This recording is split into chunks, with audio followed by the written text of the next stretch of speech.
Hello, welcome to my channel. I'm All Things Joshua, and today I'm going to be giving my thoughts on WWE 205 Live, 28th of March 2017. This is the go-home show before the ultimate thrill ride that is WrestleMania. We kick off the show taking a look back what happened last night between Neville and Austin Aries on Monday Night Raw. Neville said that Austin Aries and the New Day disrespected his championship. His comments last night and the reaction from the WWE Universe shows how little they respect him. He will show what 205 Live will be like without Neville. That was a fairly decent promo to open the show. I like that. Then we are told that Noam Dar is not clear to wrestle tonight. He was scheduled to face Rich Swann. I will find out, if I can, if this is a legitimate injury or just storyline injury. I will let you all know on Newsroom today.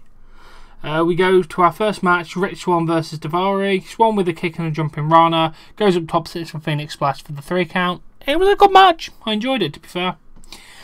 Standard cruiserweight stuff, so it was good. Then Alicia Fox is asked about Noam Dar's condition. She said Noam wanted to compete, but he was not cleared. Rich Swann stops by and he says that he was looking forward to his match against Noam. He tells Alicia to tell Noam to get well soon. She gets a package, opens it, and it is perfume. He says someone must really like her. Ooh, what is going on? I'm interested. I'm intrigued. Let's keep this up. We're on the back. Drew Gulak stops by to talk to Mustafa Ali. He said he wanted to talk about his match last week. Drew said that he thinks Mustafa's ability can put 205 Live on the map, or is it the right map? Ali says the crowd tells him that the high-risk moves are the right thing. Drew asks, what do we want 205 Live to become? Do we want the greatest athletes to risk their lives for audience-pleasing flips? There needs to be a grassroots campaign for the wholesome. Weird. Mustafa Ali's music plays and then Drew stops. Because, Mustafa Ali goes out for a match facing Brandon Scott. I don't know whether NXT or local. I really can't tell anymore if they're local talent or NXT anymore. So, who knows? Ali with an Enziguri, then Ali with a rolling neckbreaker, goes up top for an inward 450 splash for a 3 count. Good match. Good match, actually. Then we go to our final match of the evening. Akira Tozawa versus Brian Kendrick. Woo, doggy. Good match. Good match. Tozawa goes for a German suplex. Kendrick with elbows and top turnbuckle has been exposed. Tozawa with a kick to send Kendrick to the mat. Tozawa charges into the corner. Kendrick moves. Tozawa hits the exposed turnbuckle. Kendrick with the roll up for the 3 count. Such a heelish way to win. That's what I love about this. It's not over, is it? After the match, Kendrick said this was lesson number 9, and anything and everything can be used as a weapon. It's going to continue. I can't wait. It was a good match anyway. It's not getting onto WrestleMania, which I'm sad about, because I would have loved to see that pre-show match. Not the Cruiserweight Championship, but there's a lot on the main show, so we'll have to let them off for the pre-show, because a WrestleMania pre-show is not like a normal pre-show. If you're on the WrestleMania pre-show, you're still a fairly decent athlete, like the Andre the Giant Metal or else on there. Then we are back. Neville makes his way to the ring. Neville says we are 5 days out from WrestleMania. He finds himself at a crossroads. He needs to reflect on his life, his career, and his trials and tribunals, I don't know, that put him where he is today. He's not someone who's had it easy. He must face many trials and tribunals, something like that, and he picks himself up time after time. He picks himself up time after time. He says he has been overlooked, but he picks himself up. Last year, 3 weeks out from his first ever WrestleMania, he broke his ankle. Oh yeah, I remember that day still. Neville says he saw the whole world revolve like nothing happened. Neville picked himself up and he came to 205 Live. He says he has changed the landscape of 205 Live. Without him, there will be no Cruiserweight title match at WrestleMania.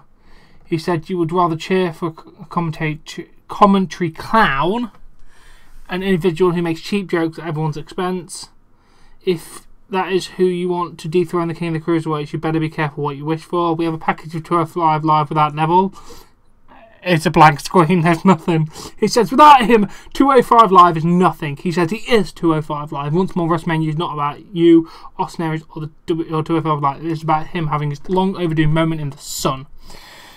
I can agree with you there. Austin Aries interrupts, goes to the stage and says, This is the difference between you and him. You want to point fingers at the WWE universe and want everyone down to feed your ego. He says he will give him credit where credit is due. He wouldn't say there was no 205 Live without him, but he could say it's twice as great with him on it. He wouldn't say that Neville is worthy of the Cruiserweight title, but he'd say he's a little bit better than Neville. Aries said he likes to use his wit and sharp tongue to add humour to things. Without that, he would walk around life as angry and miserable as Neville. Let's talk about how they are not so different. They both have to prove people wrong. They are not so different in the fact that everything they have now, they have fought for it. People have not wanted to hand them things. They both have big egos and chips on their shoulders. That brings them to the place that they are most alike. No matter where they are on the card, but when they walk out and down the ramp, they are the main attraction, and they're going to tear the house down. That's what they're going to do on Sunday. I assume he's referencing the fact he's on the pre-show, but he says it doesn't matter. He's just going to add fabulousness to the pre-show, which actually really makes me want to watch the pre-show because what matches are on it. So I'm going to check it out. You can talk about not being competition. You can talk about him being a clown and a joke. You can repeat it as many times as you want, but Aries says he knows that Neville knows exactly who he is and exactly what he can do in the ring. He said he can and will. Neville attacks Aries with the turbo and kicks Aries. Neville sends Aries face first into the mat. Neville is about to leave the ring but decides to send a bigger message to Aries, but Aries hits Neville with the mic in the ear and then applies the last chancery, but Neville escapes with a bit of blood coming out of his ear. Great exchange, great go-home show for 205 Live. I enjoyed it. It started building on the storylines, which is nice. It's got a nice steady flow for the Cruiserweight division at the minute. I'm enjoying it. I hope you're all enjoying it, and I hope you've enjoyed this episode. Please give it a like if you have. Subscribe to see more content, and I'll catch you later.